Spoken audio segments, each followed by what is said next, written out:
Dear students, आज हम start करेंगे अपनी नेक्स्ट पीरियोडिक प्रॉपर्टी।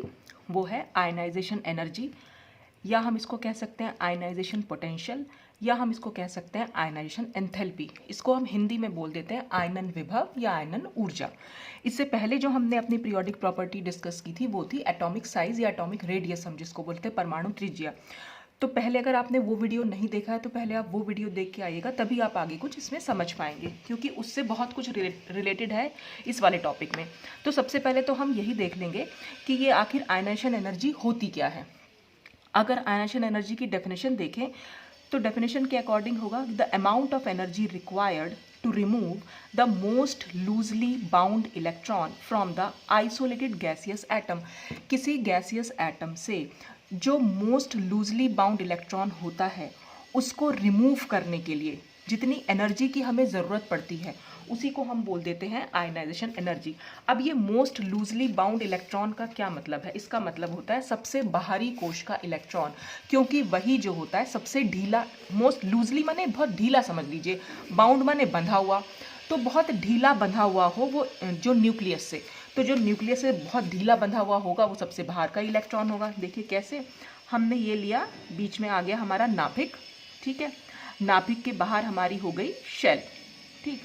अब यहाँ पर मान लीजिए कोई इलेक्ट्रॉन है, ठीक, तो न्यूक्लियस का इन जो ये वाले इलेक्ट्रॉन्स हैं, इन इलेक्ट्रॉन्स पर ज़्यादा अट्रैक्शन होगा और इस बाहर वाले इलेक्ट्रॉन पर थोड़ा सा कम अट्रैक्शन होगा, ठीक है। और जब ये कम अट्रैक्शन होता है तो इसका मतलब न्यूक्लियस इस इलेक्ट्रॉन को पर उतना ज़्यादा फोर्स नहीं लगा पाता, तो इसलिए ये इलेक्ट्रॉन को बाहर निकालना आसान हो जाता है।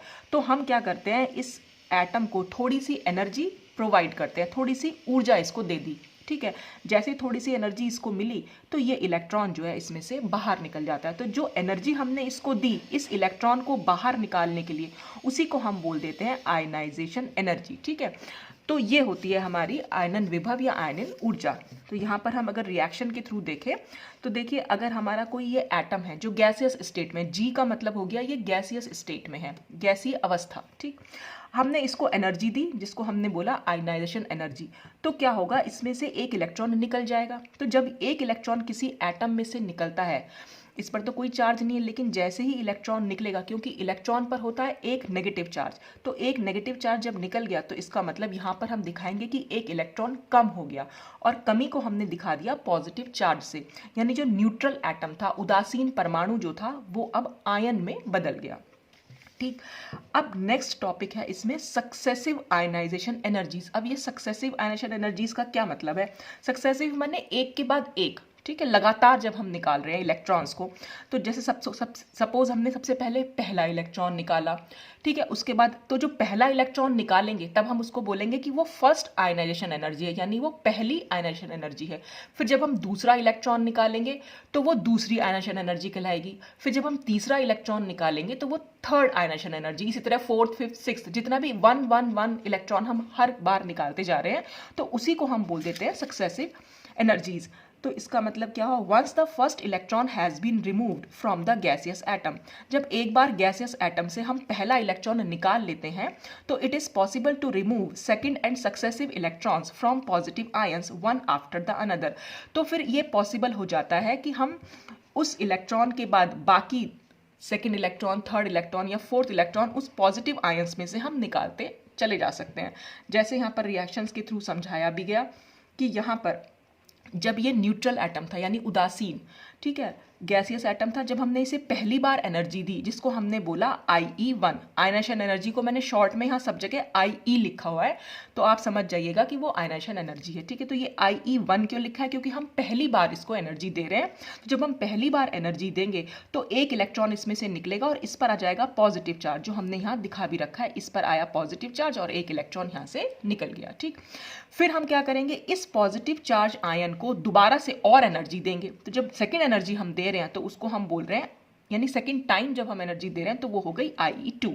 तो अब इस पॉजिटिव चार्ज को हम जब एनर्जी देंगे तो फिर इसमें से भी एक इलेक्ट्रॉन निकलेगा। तो जब इसमें से एक इलेक्ट्रॉन निकलेगा तो क्योंकि ऑलरेडी एक पॉजिटिव चार्ज है तो एक इलेक्ट्रॉन निकलने से एक और पॉजिटिव चार्ज आ जाएगा, तो कुल मिलाकर जो पॉजिटिव चार्ज हो जाएगा वो हो जाएगा 2। फिर हम इस A2+ में से फिर हम इसको और एनर्जी देंगे, तो जो वो हम थर्ड टाइम एनर्जी देंगे वो हो जाएगी हमारी IE3, यानी कि थर्ड आयनाइजेशन एनर्जी। तो क्योंकि 2 पॉजिटिव चार्ज तो पहले से ही है, तो एक इलेक्ट्रॉन और निकलेगा, तो अब एक पॉजिटिव चार्ज और आ जाएगा, तो अब जो इस पर चार्ज होगा वो हो जाएगा A3+। तो इस तरह से ये फर्स्ट है। अब इसके बाद हम फोर्थ इलेक्ट्रॉन भी निकाल सकते हैं, फिफ्थ निकाल सकते हैं। तो जो आगे की एनर्जीज होती है वो ऐसी कहलाती हैं, ये फर्स्ट हो गई, ये सेकंड, ये थर्ड। तो second, third and fourth etcetera ionisation energies are collectively known as successive ionisation energy. तो इन्हीं एनर्जी को हम बोल देते हैं सक्सेसिव एनर्जीज, आयनाइजेशन एनर्जीज, ठीक है। और यहाँ पर एक बात है नोट करने वाली, क्या कि जो IE3 की वैल्यू है it is greater than IE2 and which is further greater than IE1। मतलब क्या हुआ, IE3 की वैल्यू ज़्यादा है IE2 से और IE2 की वैल्यू ज़्यादा है IE1 से। यानी कि जब हम पहली बार इलेक्ट्रॉन निकालेंगे तो हमें थोड़ी कम एनर्जी की ज़रूरत पड़ेगी, लेकिन जब हम दूसरी बार इलेक्ट्रॉन निकालेंगे तो हमें ज़्यादा एनर्जी की ज़रूरत पड़ेगी, और जब हम तीसरी बार निकालेंगे तो और ज़्यादा एनर्जी की ज़रूरत पड़ेगी, यानी और ज़्यादा एनर्जी हमें एटम को देनी पड़ेगी। तो ऐसा क्यों होता है, और ये बहुत ही इंपॉर्टेंट क्वेश्चन है बेटा। कई बार ये एग्जाम में पूछा गया है कि सक्सेसिव आयनाइजेशन एनर्जीज की वैल्यू फर्स्ट आयनाइजेशन एनर्जी के कंपैरिजन में ज़्यादा क्यों होती है। तो उसका रीज़न है, अब हम उसका रीज़न देखते हैं। उसका रीज़न क्या है, तो देखिए यहाँ पर हम इसका रीज़न पढ़ते हैं। क्या होगा कि जब हम पहली बार इलेक्ट्रॉन निकाल रहे हैं तो after the removal of first electron the atom changes into monopositive ion. जब हमने पहली बार इलेक्ट्रॉन निकाला तो क्या हो गया, ए से जब हमने पहली बार इलेक्ट्रॉन निकाला तो ये A+ में चेंज हो गया। क्योंकि ये एक चार्ज पॉजिटिव चार्ज है, तो ऐसे आयन को हम बोल देते हैं मोनो पॉजिटिव। मोनो मीन्स होता है एक, और पॉजिटिव तो पॉजिटिव चार्ज है ही, तो ये मोनो पॉजिटिव आयन में चेंज हो जाता है। फिर क्या हुआ, in the ion the number of electron decreases but the nuclear charge remains the same as in the parent atom. कल मैंने आपको एक बात समझाई थी जब मैंने एटॉमिक साइज समझाया था कि जो ये कैटायन बन गया है, क्योंकि पॉजिटिव चार्ज अगर आ गया तो हम उसको बोल देते हैं कैटायन, यानी कि धनायन। और एटॉमिक साइज या एटॉमिक रेडियस वाले वीडियो में मैंने आपको समझाया था कि कैटायन का साइज थोड़ा सा छोटा होता है, और ये जो पेरेंट एटम है, पेरेंट एटम के कंपैरिजन में कैटायन का साइज थोड़ा सा छोटा हो जाता है। क्यों हो जाता है, मान लीजिए इस A के पास 4 ही प्रोटॉन है और 4 ही इलेक्ट्रॉन है, ठीक। फिर क्या होगा, जब ये पॉजिटिव चार्ज बना तो अब क्या, प्रोटॉन तो 4 के 4 ही रहेंगे, लेकिन इलेक्ट्रॉन हो जाएंगे 3। तो अब क्या, पहले क्या हो रहा था, जब न्यूट्रल एटम था, यानी न्यूट्रल माने उदासीन एटम जब था, तो 4 प्रोटॉन जो थे 4 इलेक्ट्रॉन को अपनी तरफ खींच रहे थे। प्रोटॉन कहाँ थे, न्यूक्लियस में यानी नाभिक में। तो नाभिक का अट्रैक्शन 4 इलेक्ट्रॉन के ऊपर था, लेकिन यहाँ अगर हम देखें अब इलेक्ट्रॉन का नंबर जो है कम हो गया है, तो अब वही 4 प्रोटॉन जो है अब सिर्फ 3 इलेक्ट्रॉन को खींच रहे हैं। तो क्या होगा, यहाँ पर न्यूक्लियस का अट्रैक्शन इन 3 इलेक्ट्रॉन पर बहुत ज़्यादा हो जाएगा इसके कंपैरिजन में, ठीक है। तो जब यहाँ न्यूक्लियस का अट्रैक्शन, यानी कि जो न्यूक्लियर चार्ज हमारा तो वैसा का वैसा ही है, लेकिन इलेक्ट्रॉन का नंबर कम हो गया है, तो जो इफेक्टिव न्यूक्लियर चार्ज है, इफेक्टिव न्यूक्लियर चार्ज मतलब जो ये इलेक्ट्रॉन्स फील कर रहे हैं इस न्यूक्लियस से अट्रैक्शन को, तो वो जो इफेक्टिव न्यूक्लियर चार्ज है अब वो बढ़ जाएगा। और जब भी कभी इफेक्टिव न्यूक्लियर चार्ज बढ़ता है तो एटम का साइज जो है वो छोटा हो जाता है, यानी कि साइज जो है वो छोटा हो गया। अब अगर साइज छोटा हो गया और अट्रैक्शन भी बहुत ज़्यादा है इसके ऊपर, तो जब अट्रैक्शन इसका इलेक्ट्रॉन पर ज़्यादा होगा तो इस इलेक्ट्रॉन को निकालना थोड़ा सा मुश्किल हो जाएगा, इसमें से एक इलेक्ट्रॉन को निकालना थोड़ा सा मुश्किल हो जाएगा। तो जब इलेक्ट्रॉन को निकालना थोड़ा मुश्किल हो जाएगा तो क्या होगा कि फिर इसको हमें ज्यादा एनर्जी देनी पड़ेगी। तो जब ज्यादा एनर्जी देनी पड़ेगी इसका मतलब सेकंड आयनाइजेशन एनर्जी की वैल्यू जो है वो बढ़ जाएगी। तो यही बात यहाँ पर लिखी हुई है कि in the ion the number of electron decreases but the nuclear charge remains the same as in the parent atom as a result of this. इससे क्या होता है कि इफेक्टिव न्यूक्लियर चार्ज पर इलेक्ट्रॉन इंक्रीज। अब क्या होगा, इफेक्टिव न्यूक्लियर चार्ज जो है इलेक्ट्रॉन पर इंक्रीज करेगा, तो the remaining electron are therefore held more tightly by the nucleus. अब जो बचे हुए इलेक्ट्रॉन है, यानी कि जो ये 3 इलेक्ट्रॉन है, ये बहुत ज्यादा टाइटली यानी बहुत टाइटली इस न्यूक्लियस से जुड़े रहेंगे, यानी अट्रैक्टेड रहेंगे, यानी उन पर फोर्स ऑफ अट्रैक्शन ज्यादा होगा। तो thus more energy is required to remove the second electron. तो जब हमें इसमें से सेकंड इलेक्ट्रॉन यानी कि इन 3 इलेक्ट्रॉन में से अगर हमें एक इलेक्ट्रॉन निकालना पड़े तो क्या होगा, हमें ज्यादा एनर्जी देनी पड़ेगी। अब मान लो हमने एक इलेक्ट्रॉन और निकाल लिया तो इस पर आ गया +2 चार्ज, ठीक है। अब क्या रहेंगे, 4 ही प्रोटॉन, प्रोटॉन तो अभी भी उतने ही है लेकिन अब हो जाएंगे 2 इलेक्ट्रॉन। अब अगर हमें इसमें से भी 1 इलेक्ट्रॉन निकालना पड़े तो 4 प्रोटॉन 2 इलेक्ट्रॉन को और ज्यादा टाइटली पकड़ के रखेंगे। तो जब ये टाइटली इसको पकड़ के रखेंगे तो इस इलेक्ट्रॉन, इस यहां से भी इलेक्ट्रॉन को निकालना और ज्यादा मुश्किल, इसके भी कंपैरिजन में ज्यादा मुश्किल हो जाएगा। तो जब ज्यादा मुश्किल हो जाएगा तो जो तीसरी एनर्जी हम देंगे यानी IE थर्ड होगी, उसकी वैल्यू तो इन दोनों के कंपैरिजन में बहुत ज्यादा हो जाएगी।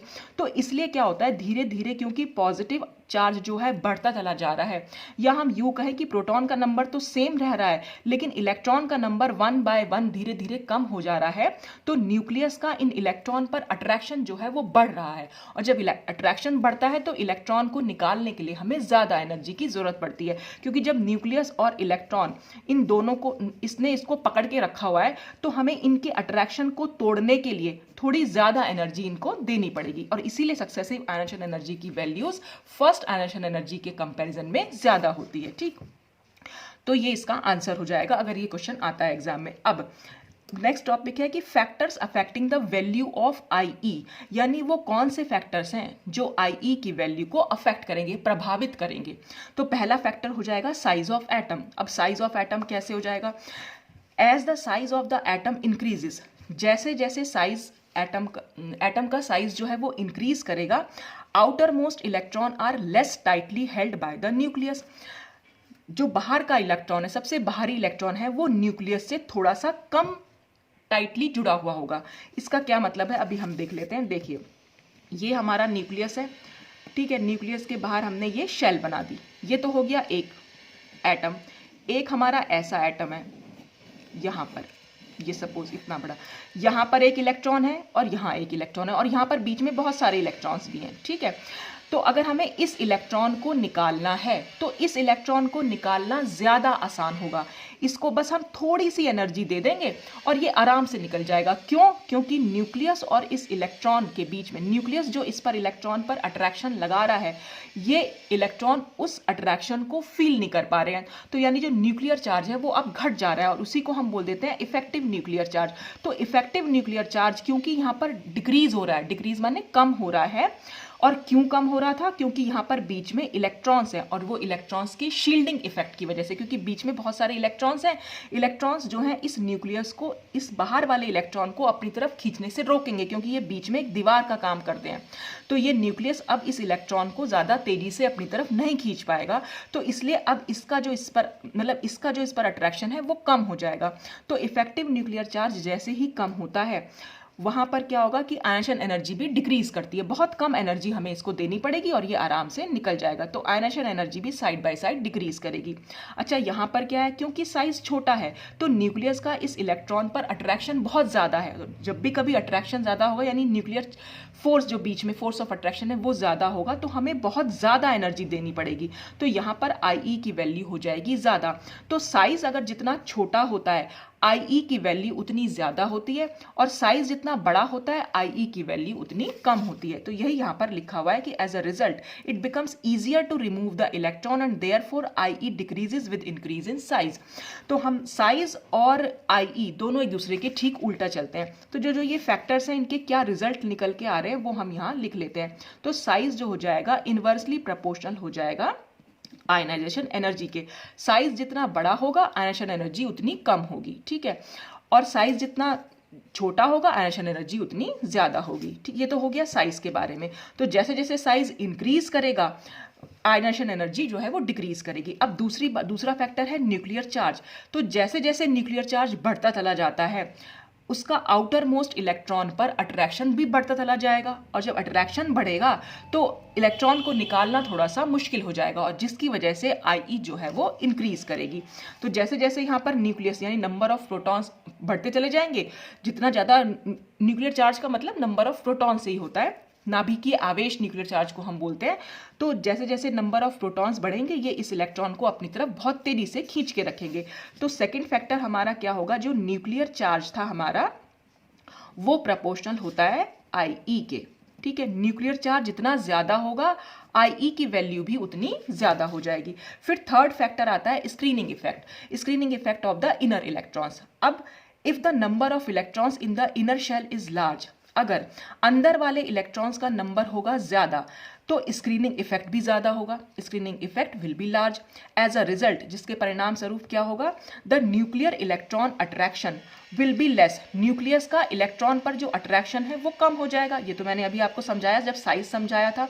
तो consequently ionisation energy will decrease. तो अगर स्क्रीनिंग इफेक्ट जितना हमारा ज़्यादा होगा तो आयनाइजेशन एनर्जी जो है वो डिक्रीज करेगी। तो यहाँ पर हम लिख ले रहे हैं स्क्रीनिंग इफेक्ट, और ये इन्वर्सली प्रोपोर्शनल होगा IE के। ये बात मैंने अभी समझाई भी। यहाँ पर नंबर ऑफ इलेक्ट्रॉन्स जितने ज़्यादा होंगे स्क्रीनिंग इफेक्ट उतना ज़्यादा होगा, और जितना ज़्यादा स्क्रीनिंग इफेक्ट होगा इस न्यूक्लियस का इस इलेक्ट्रॉन पर अट्रैक्शन जो है उतना कम होता चला जाएगा, और इस पर जितना कम होता चला जाएगा तो IE की वैल्यू भी उतनी कम होती चली जाएगी। तो स्क्रीनिंग इफेक्ट जितना ज़्यादा होगा IE की वैल्यू उतनी कम होगी। तो दोनों एक दूसरे के इन्वर्सली प्रोपोर्शनल होते हैं। ठीक, तो ये तो थी हमारा 3 फैक्टर्स जिसको कि हमने डिस्कस किया। ठीक, अब इसके बाद हमारे जो नेक्स्ट और देख लेते हैं कि क्या क्या फैक्टर्स हैं। फिर नंबर 4 आता है हमारा पेनिट्रेशन इफेक्ट। अब ये पेनिट्रेशन इफेक्ट का क्या मतलब है, तो the tendency of an orbital to move toward the nucleus is called its penetration effect. किसी भी ऑर्बिटल की वो टेंडेंसी मीन्स होता है प्रवृत्ति, ठीक है, उसका जो नेचर है। तो किसी भी ऑर्बिटल की वो प्रवृत्ति जो न्यूक्लियस की तरफ, नाभिक की तरफ उसे मूव करवाती है, उसे हम बोल देते हैं पेनिट्रेशन इफेक्ट। और इसका ऑर्डर हम कैसे देखेंगे, मतलब कि s ऑर्बिटल जो होते हैं, क्योंकि वो न्यूक्लियस के बहुत ज़्यादा पास में होते हैं। हम न्यूक्लियस के पास में कैसे बनाते हैं, सबसे पहले हम S बनाते हैं, फिर हम P बनाएंगे, फिर हम D बनाएंगे, और फिर हम F बनाएंगे।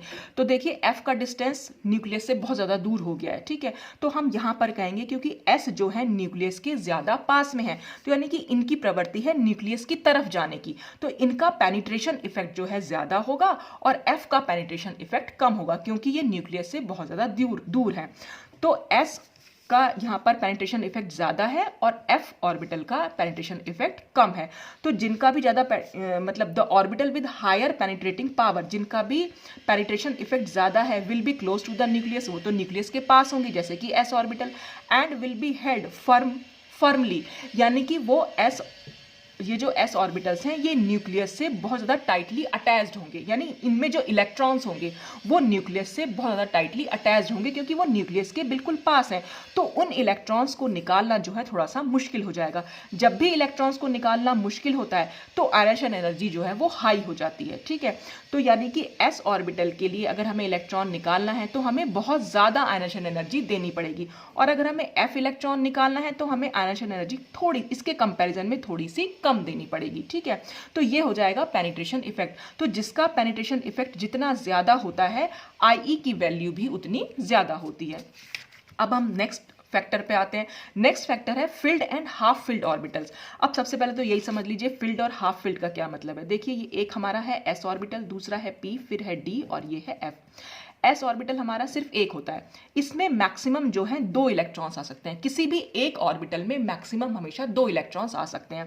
तो अगर हम कहेंगे कि ये हाफ फिल्ड है यानी आधा भरा हुआ, तो आधा भरा हुए का क्या मतलब है, अगर उसमें सिर्फ 1 इलेक्ट्रॉन होगा तो वो हो जाएगा हाफ फिल्ड, ठीक है। और अगर उसमें 2 यानी 2 ही आ सकते हैं मैक्सिमम और 2 के 2 ही दिखा रहे हैं तो इसका मतलब हो जाएगा वो फुल्ली फिल्ड, ठीक है, या कंप्लीटली फिल्ड कहेंगे हम इसे, ठीक। अब आ जाता है P ऑर्बिटल। P ऑर्बिटल्स हमारे होते हैं 3 टाइप के। P सबशेल में 3 ऑर्बिटल होते हैं। एक ऑर्बिटल में मैक्सिमम 2 इलेक्ट्रॉन्स आ सकते हैं, तो 3 ऑर्बिटल में मैक्सिमम 6 इलेक्ट्रॉन्स आ जाएंगे। तो जो मैक्सिमम इलेक्ट्रॉन्स होते हैं वो 6, इसका अगर यहाँ पर 6 के 6 इलेक्ट्रॉन भरे हुए हों तो हम इसे कहेंगे कि ये कंप्लीटली फिल्ड ऑर्बिटल है, ठीक है। और अगर इसमें खाली 3 इलेक्ट्रॉन हो तो हम इसे कहेंगे कि ये हाफ फिल्ड है। मतलब जितने इलेक्ट्रॉन उसमें मैक्सिमम आ सकते हैं, अगर उसका आधा भरा हुआ होगा तो वो हाफ फिल्ड ऑर्बिटल कहलाएगा, नहीं तो वो फुल फिल्ड कहलाएगा। डी में मैक्सिमम होते हैं हमारे 10 इलेक्ट्रॉन्स, क्योंकि ये 5 ऑर्बिटल्स होते हैं, ठीक है। तो 10 अगर भरे हुए हैं तो ये कंप्लीटली फिल्ड हो जाएगा। और अगर इसमें 5 भरे हुए हैं, डी ऑर्बिटल में 5 इलेक्ट्रॉन्स हैं, तो इसका मतलब ये हाफ फिल्ड हो जाएगा। फिर एफ ऑर्बिटल में मैक्सिमम 14 इलेक्ट्रॉन्स आ सकते हैं, तो 14 है तो ये कंप्लीटली फिल्ड हो जाएगा, ठीक है। और अगर 7 इलेक्ट्रॉन है तो ये हाफ फिल्ड। हाफ फिल्ड मतलब आधा भरा हुआ। बस आपको सिर्फ इतना याद रखना है कि मैक्सिमम कितने इलेक्ट्रॉन्स आ सकते हैं। अगर उतने ही इलेक्ट्रॉन्स हैं तो वो कंप्लीटली फिल्ड, और उन इलेक्ट्रॉन्स के अगर आधे भरे हुए हैं ऑर्बिटल्स तो इसका मतलब वो हाफ फिल्ड ऑर्बिटल है। तो जो कंप्लीटली फिल्ड और हाफ फिल्ड ऑर्बिटल होते हैं, क्योंकि वो बहुत ज़्यादा स्टेबल ऑर्बिटल्स होते हैं और स्टेबल ऑर्बिटल्स हैं, तो इसलिए उनमें से इलेक्ट्रॉन को निकालना थोड़ा सा मुश्किल हो जाता है। तो जब भी कभी हाफ फिल्ड या कंप्लीटली फिल्ड आपके पास ऑर्बिटल होंगे तो उनकी आयनाइजेशन एनर्जी हमेशा ज़्यादा होगी।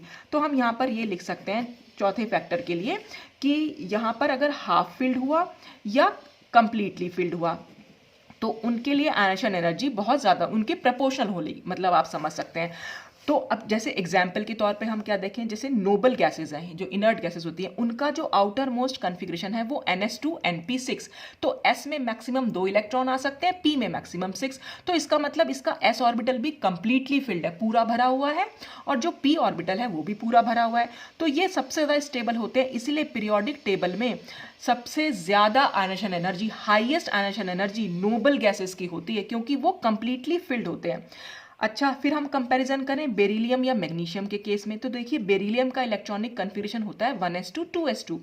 मैग्नीशियम का हो जाएगा, अगर आउटर मोस्ट देखें तो 3s2। अब सारे ऑर्बिटल्स देख लीजिए, सारे ही भरे हुए हैं।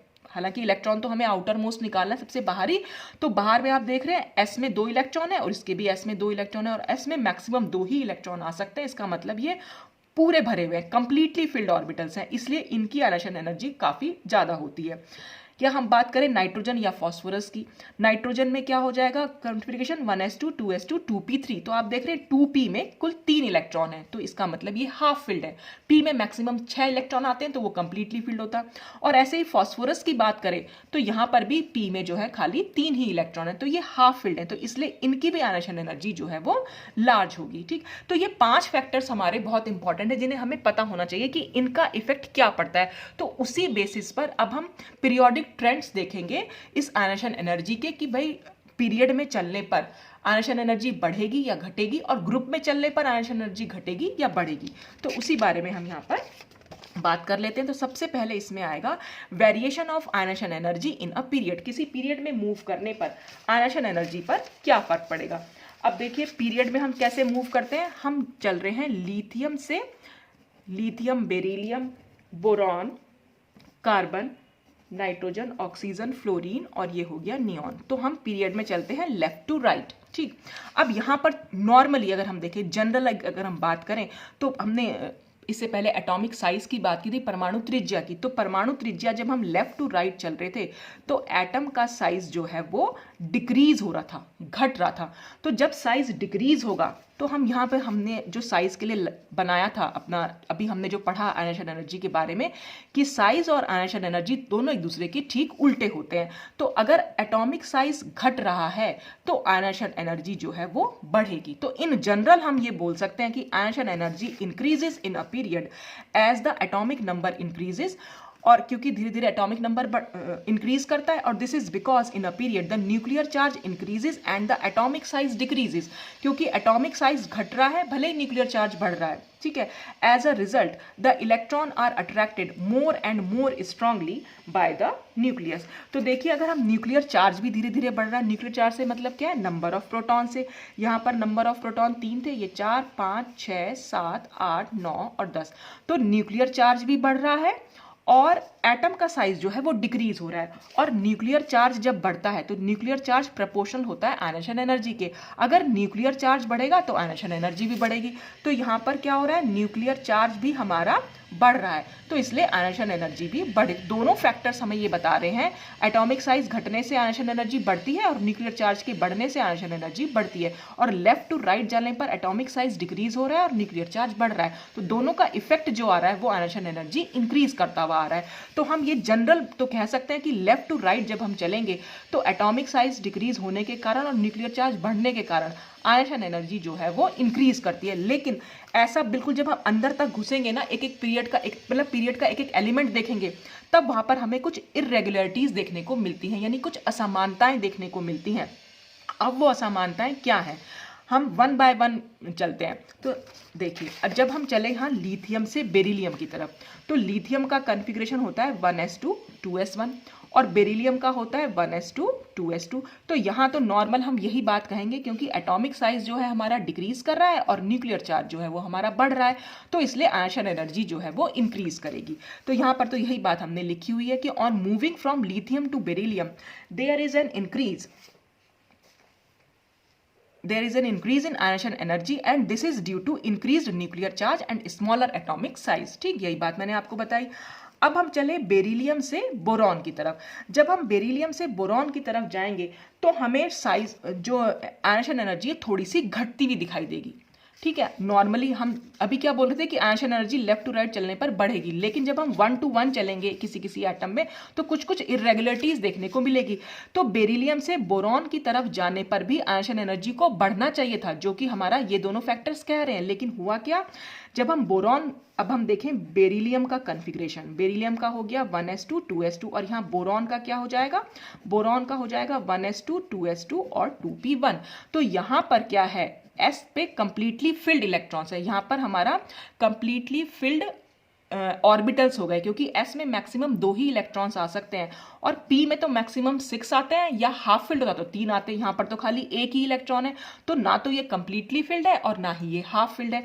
तो यहाँ अभी हमने पढ़ा था फैक्टर्स अफेक्टिंग में कि जब भी कभी कंप्लीटली फिल्ड ऑर्बिटल होंगे या हाफ फिल्ड ऑर्बिटल होते हैं, उनकी आयन एनर्जी हमेशा ज्यादा होती है।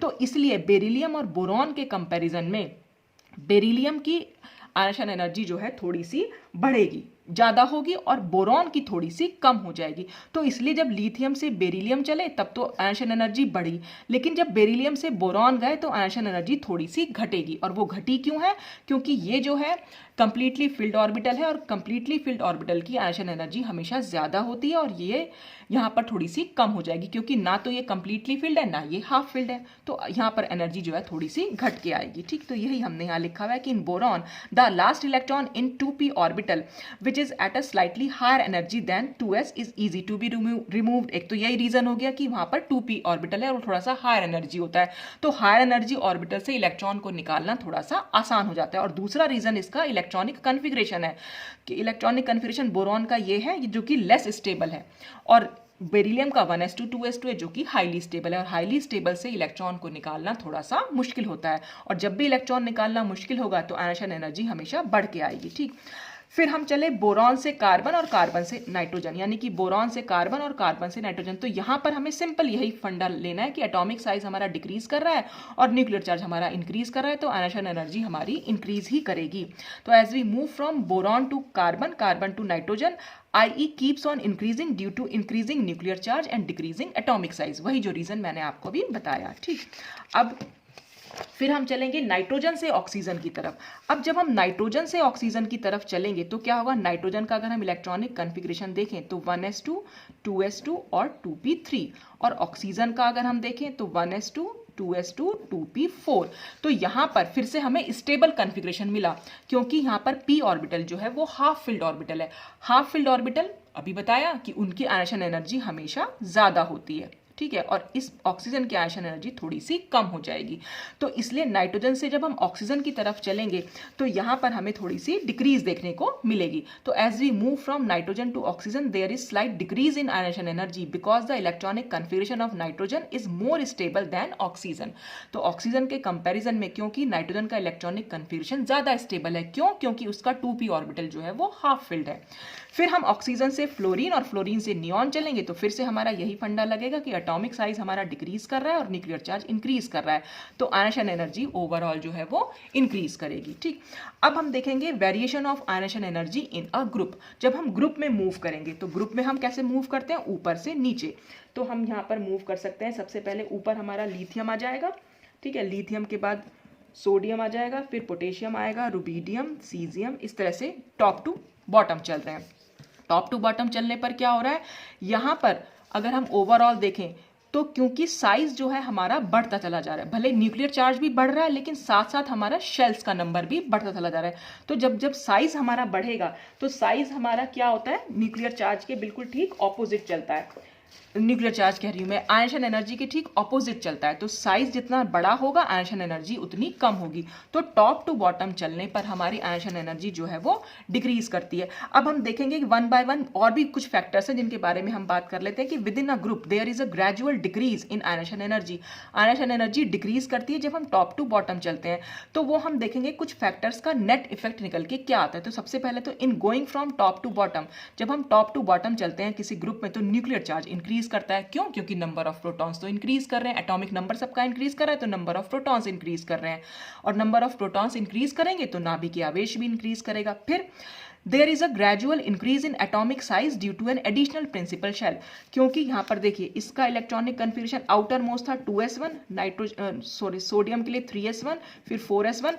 तो पहले हमारा शेल इतना था, फिर नीचे आए तो और इतना हो गया, फिर और नीचे आए तो शेल्स का नंबर जो है वो बढ़ता चला जा रहा है धीरे धीरे, क्योंकि ये फोर्थ शेल आ गया, फिर यहाँ 5s1 फिफ्थ शेल आ जाएगा, फिर 6th शेल आ जाएगा। तो शेल का नंबर क्योंकि बढ़ता चला जा रहा है तो इसलिए क्या हो रहा है, यहाँ पर साइज भी जो है वो बढ़ता चला जा रहा है। तो हमारा एक तो हमारा न्यूक्लियर चार्ज हम कह रहे हैं कि वो इंक्रीज कर रहा है, दूसरा हम कह रहे हैं कि साइज भी हमारा इंक्रीज कर रहा है। ठीक, अब हम तीसरी बात कर रहे हैं, there is an increase in shielding effect on the outermost electron due to increase in the number of inner electrons. अब एक चीज और देखें, यहाँ पर हमें आउटर मोस्ट इलेक्ट्रॉन है, यहाँ पर बीच में और भी इलेक्ट्रॉन्स हैं, यहाँ पर भी कुछ इलेक्ट्रॉन्स हैं, यहाँ भी कुछ इलेक्ट्रॉन्स हैं। तो आप देख रहे हैं धीरे धीरे धीरे जब हम नीचे जाएंगे तो इनर शेल के इलेक्ट्रॉन, अंदर के इलेक्ट्रॉन्स का नंबर बढ़ रहा है, और जब भी अंदर के इलेक्ट्रॉन्स का नंबर बढ़ेगा तो जो हमारा शील्डिंग इफेक्ट है वो भी इंक्रीज करेगा। ठीक है, तो हमारे पास ये 3 फैक्टर्स निकल के आए और तीनों के तीनों ही जो है वो इंक्रीज कर रहे हैं। अब हम देखेंगे हमने अपने फैक्टर्स कैसे देखे थे। साइज देखिए जब बढ़ता है तो आयनिशन एनर्जी डिक्रीज करेगी, तो इसके अकॉर्डिंग साइज बढ़ रहा है तो हमारी आयनिशन एनर्जी जो है वो डिक्रीज करनी चाहिए। न्यूक्लियर चार्ज बढ़ता है तो आयनिशन एनर्जी इंक्रीज करनी चाहिए, तो न्यूक्लियर चार्ज बढ़ा तो हमारी आयनिशन एनर्जी इंक्रीज करनी चाहिए। शील्डिंग इफेक्ट और आयनिशन एनर्जी एक दूसरे के इन्वर्सली प्रोपोर्शनल होते हैं। शील्डिंग इफेक्ट जितना ज्यादा होगा आयनिशन एनर्जी उतनी कम होगी। तो यहाँ शील्डिंग इफेक्ट हमारा बढ़ रहा था तो इसलिए आयनिशन एनर्जी हमारी डिक्रीज कर रही थी। तो आप देख रहे हैं यहाँ पर 3 फैक्टर्स जो काम कर रहे हैं उसमें से 2 फैक्टर्स का रिजल्ट आ रहा है आयनिशन एनर्जी डिक्रीज होने का, और सिर्फ एक फैक्टर का रिजल्ट है आयनिशन एनर्जी इंक्रीज होने का। तो जो इन 2 फैक्टर्स का रिजल्ट है वो इस फैक्टर के रिजल्ट पर डोमिनेट कर जाता है, यानी ये फैक्टर जो ओवरऑल रिजल्ट निकल के आएगा वो आएगा आयनिशन एनर्जी डिक्रीज होने का। तो इसलिए टॉप टू बॉटम चलने पर आयनिशन एनर्जी जो है वो डिक्रीज करती है। तो यही बात यहाँ लिखी हुई है, the effect of increase in atomic size and the shielding effect is much more than the effect of increase in nuclear charge. ये जो नीचे के दोनों इफेक्ट है ये ज्यादा काम करेंगे in comparison to nuclear charge वाले इफेक्ट पर। तो एज अ रिजल्ट जिसके परिणाम स्वरूप क्या होगा, the electron becomes less and less firmly held to the nucleus. तो अब ये जब सारे फैक्टर्स यहाँ पर काम कर रहे हैं तो क्या होगा, इस आउटर मोस्ट इलेक्ट्रॉन पर इस न्यूक्लियस का अट्रैक्शन जो है वो धीरे धीरे कम हो जाएगा और ये लूजली बाउंड होता चला जाएगा, यानी इससे कम अट्रैक्टेड रहेगा। तो इन दोनों के बीच का अट्रैक्शन जितना कम होगा हम जरा सी एनर्जी देंगे और ये इलेक्ट्रॉन आराम से निकल जाएगा। तो आयनिशन एनर्जी जो है वो डिक्रीज करेगी, hence there is a gradual decrease in the ionisation energy in a group. तो एटॉमिक साइज के बारे में जब हमने बात की तो लेफ्ट टू राइट हम चल रहे थे तो वो डिक्रीज कर रहा था, और जब हम यहाँ पर आयनिशन एनर्जी की बात कर रहे हैं तो जनरल अगर हम बात करें तो आयनिशन एनर्जी इंक्रीज कर रही है। ठीक है, और टॉप टू बॉटम जब हम एटॉमिक साइज देख रहे हैं तो एटॉमिक साइज बढ़ रहा है और आयनिशन एनर्जी जो है वो घट रही है। तो एटॉमिक साइज पर बहुत कुछ सारी प्रॉपर्टीज जो है वो जनरली एटॉमिक साइज पर डिपेंड करती है। तो बस एक एटॉमिक साइज आप ध्यान रखिएगा कि लेफ्ट टू राइट चलते हैं तो एटॉमिक साइज जो है वो डिक्रीज करेगा। तो जो प्रॉपर्टीज बाकी पढ़ेंगे जैसे आयनिशन एनर्जी आज हमने पढ़ी, फिर इलेक्ट्रॉन एफिनिटी पढ़ेंगे, इलेक्ट्रॉन नेगेटिविटी पढ़ेंगे, तो वो सारी चीजें जो है लेफ्ट टू राइट चलने पर इंक्रीज करती हैं। तो एटॉमिक साइज के अपोजिट होती हैं बाकी सारी जो प्रॉपर्टीज पढ़ेंगे अब इसमें। तो ये आज के लिए तो था आयनिशन एनर्जी के बारे में। अब नेक्स्ट वीडियो में हम नेक्स्ट पीरियोडिक प्रॉपर्टी को डिस्कस करेंगे। तो आज के लिए बस इतना ही। Thanks for watching.